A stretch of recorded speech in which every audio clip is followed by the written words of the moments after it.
今、調べてたら海外ファミコン版シムシティが発見されたとかニュースが。またロストアイテムか。海外では何が出てくるかわからんな。さて塩バイオームの水槽開放するわ。ようやくか、塩素の吸気に時間がかかったな。検証してみようのコーナー。また何か始まった。ゆげさばチャンネルへようこそいらしてくださいました視聴者様。今回はヘドロの攻略準備と攻略そのものがメインになります。ってことですがまずは天然ガスを吸気します。現在、左側の火星バイオーム攻略専用の人力発電機が天然ガスだらけでして、まともに発電できないので対処しようという流れです。どっから来てんのこのガス。この階層だけやけに多いんだよな。やたらと濃密ね。さすがにマリー隊員のおならではないと思うが、発電には回せないとしても何かで活用したいけども、まずはヘドロが優先だ。藻に変換すれば酸素対策にもなるし。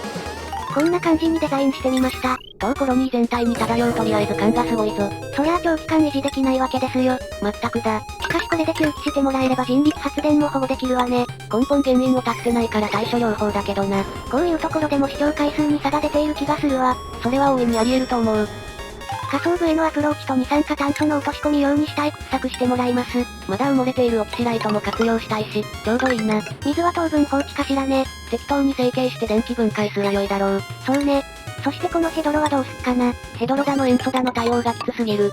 子供が遊べないゲームだな。勉強にはなるんだけどね。そういや学校のカリキュラムでシムシテを採用している国があったよな。あった気がする。インド方面だったような。今調べたけど詳細不明でした。けど郊外や国づくりの学習として無料ブラウザ版を採用したって話だったと思います。今、調べてたら海外ファミコン版シムシティが発見されたとかニュースが。またロストアイテムか。海外では何が出てくるかわからんな。ヘドロ対策として薬を作っておきます。素材はパームリリーの花とリン鉱石かな。これを見ると火星バイオームの次にヘドロに行ってくれって意志を感じる。そうか、この順番で合ってることになんのか。そしてコンコンやってるバブルスタイン。医者候補がいてよかった。いなかったら攻略停止だもんな。恐ろしい。この薬と、患者が扱えるスキル持ちがいればなんとか対処できるな。医者自身が罹患しなければね。そうだった。さて二酸化炭素を除去する必要があるわけですが、それなんだけどさ、必要か？どういうこっちゃ？このまま二酸化炭素を落とし込むと圧力がかかるじゃん。そして鼓膜が破裂すると、まあそれもあるけど、ヘドロ掘り抜きに圧力かかって腐敗菌が放出されない状況を作れるかなと。この辺のヘドロ掘り抜きに二酸化炭素の力を借りると、そういうこと。汚染酸素まみれだからどう転ぶかわからんけども。面白いんじゃない？やってみましょう。よっしゃ、タスクが減った。切実ね。不安があるとすれば、腐敗菌を含んだ汚染酸素がどこまで上がるかだな。で入り口を1箇所に限定して、そこに複数台の脱臭機を置けば？それくらいしか思いつかないな。腐敗菌は確か酸素中だと勝手に滅んだわよね。日本語まとめウィキにはそうある。非常に時間がかかるそうだが。まあ案ずるよりがやすしの精神でいきましょう。急にガバガバになった。どうしたの？コメント欄で塩素を液化保存するといいよって教わったので調べてたんだけど、塩素の液化はマイナス34度からマイナス101度らしいんだけれども、それがどうした？じゃあパップリンスって体内温度がマイナス101度下回るってこと？そうなんのか？いやそうとは限らないだろう。圧力かければ液化するし。そうか、クーラーの熱交換と同じか。塩素はボンベ内だと圧が 0.4 メガパスカルから 1.3 メガパスカル？ 1気圧がおよそ 0.1 メガパスカルだから、4気圧から13気圧。鋼の内臓だ。パッケーの生存温度範囲はマイナス30度から105度とあるから、冷却による固体化ではない。やっぱり鋼の内臓だ。気を取り直して殺菌室をデザインします。ここにボンベ開放地点と倉庫を用意して、仮想1タイル程度を塩素で満たします。ボンベってあまり使ったことないからよくわからないんだけども、まあやらわかるだろう。比重の関係から入り口は丈夫に、そして手動エアロックで封鎖します。これでも漏れるようなら液体エアロックだな。いわゆるビーバーの巣穴だ。隊員にマスク着用させれば二酸化炭素の混入を防げるけども、作業効率が落ちるからな。自動化できないかな？掃除機はまだ使えないし、そもそも倉庫じゃないと片付けしないし、一応、考えてみようか。さて塩バイオームの水槽開放するわ。ようやくか、塩素の吸気に時間がかかったな。これで間欠泉の調査ができるわね。間欠泉は調査しないとどのようなサイクルでどの程度の噴出量があるのかがわかりません。ヘボ間欠泉か、それとも優等生か。また間欠泉には吸引器があり、その間は噴出がありません。これを特定するには研究のスキルが必要です。具体的には野外調査、というスキルです。うちだとデボン隊員が持ってます。水素は有害なので、ある程度抜けたら調査を依頼します。さていい加減かわしきれないので、ネタバラシいきます。ゲーム設定のお話です。ネタバレが嫌な方は指定する秒数まで飛ばしてください。さて、この世界は地球、ではないのですが、仮想的に構築された疑似環境といいますか、グラビタスという会社が持続可能な惑星環境を模索していたようなのです。以前に触れた旧施設というのがその遺産。グラビタスの施設です。当チャンネルで執拗に隊員とか呼んでたキャラたちも複製人間だったりします。内臓をはじめデザインされた各環境に適応可能な人類。以前、高いところから落ちても無事だったのがその特性の一つのようです。彼らはかつて存在したグラビタス社員の基礎データを使って複製されているそうです。呼吸だ、とか言っていたのは生態系 3D プリンタによる印刷でした。そして今回触れたパップリンスもそう。環境適応のためにデザインされた生物であるようです。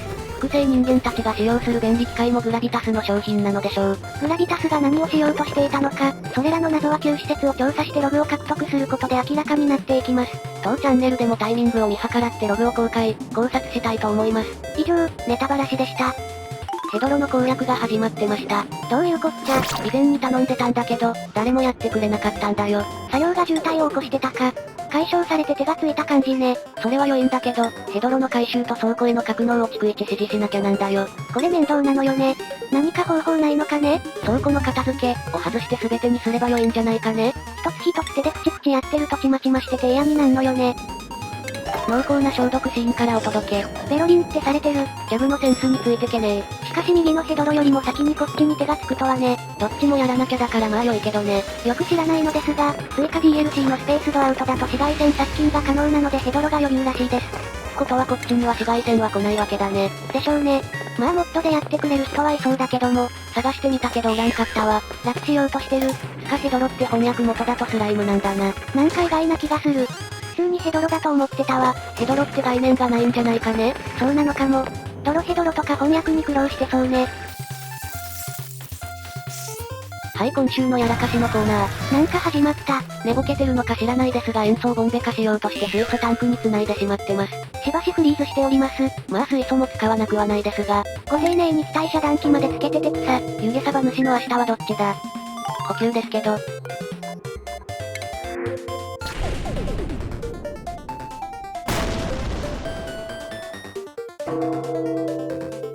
マリサ、グラビタス本社の住所知ってる？何その段ボール。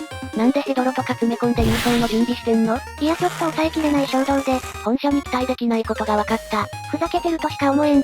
頻尿へこき虫。なんだ、暗号文か何かか？上層部はどうしてもコロニーを崩壊させたいらしいな。ゴツゴツハッチが生まれてました。お、意外にもふわふわしてそう。そして以前から気になっていた点について発見が。どうした？厩舎にいる動物たちの体に黄色いタグがついてるんだけど、ハッチなら後ろ足、ヒップなら耳についてるな。どうやらこれ、飼いならし状態かどうかの印っぽい。野生のにはついてないんだ。どれっこで確認したけどついてなかった。相変わらず芸が細かいな。家畜、っていうことなんでしょうね。おそらくは、だろうな、海外だとそれが普通だもんな。ペット感覚だったからちょっと衝撃があるわ。検証してみようのコーナー。また何か始まった。よくわかっていない挙動について、サンドボックスで確認を取ってみます。なるほど。今回のお題は倉庫の片付け指定についてです。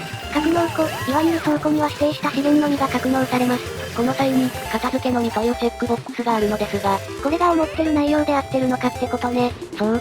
すべてにチェックをしてあると、自動で格納してくれると思ってるんだが、見事に自動でしまってるわね。では次に片付けのみにチェックを入れてみる。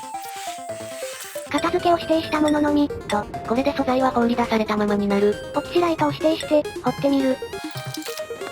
掘ってる。どうかな？拾うかな？物の見事に見向きもしない。これで確認が取れたわね。念のため、もう一度チェックを外そう。